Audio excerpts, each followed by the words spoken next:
before I introduce my topic, I just want you guys to get in a little time machine, go back to when you were taking the FCAT, and remember what it was like and what you were thinking and what was going through your head. I know for me, I was like, I'm so ready to Christmas tree this and get out of here.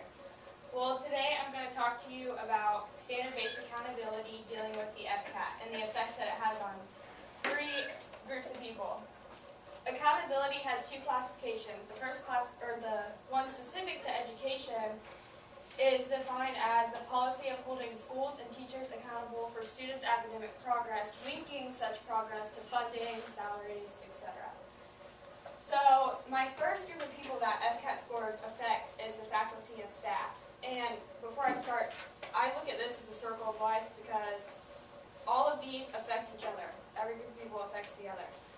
So faculty and staff is affected because teachers, their pay is mostly based on the FCAT, your scores. And like if the scores are bad, obviously the teachers their pay can result in a cut, or if they're good, a raise.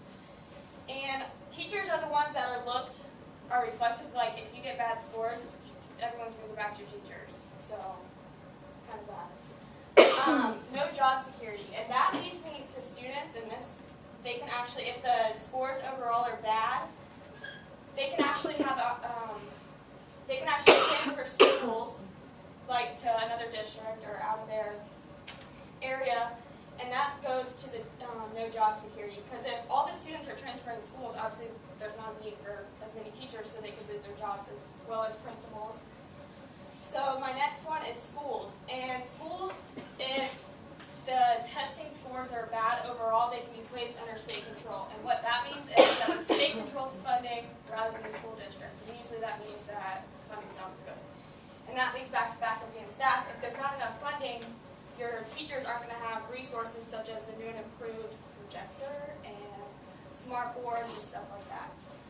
So my third branch is students. Obviously, yes, they can transfer schools, I explained that. And they're at a disadvantage because I know for me, I can get good grades, but when it comes to testing, I freak out, I get nervous, and so my test scores are bad, and that goes back to my teachers. So I have a quote that kind of explains the importance of the FCAT and your scores. And according to David Armstrong, author of textbook titled Teaching Today, which is my textbook in my Intro to Education class, standard-based test, or the FCAT, is the only acknowledged reflection of accountability in Florida schools.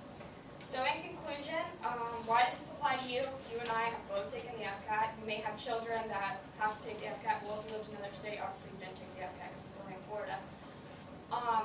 And you may have children, and if you're dual enrolled, you may still have to take the FCAT. So I want you to remember that you are accountable for obtaining knowledge in school, and this knowledge is based on standardized test scores that can affect these three people: faculty and staff, schools, students, and even yourself.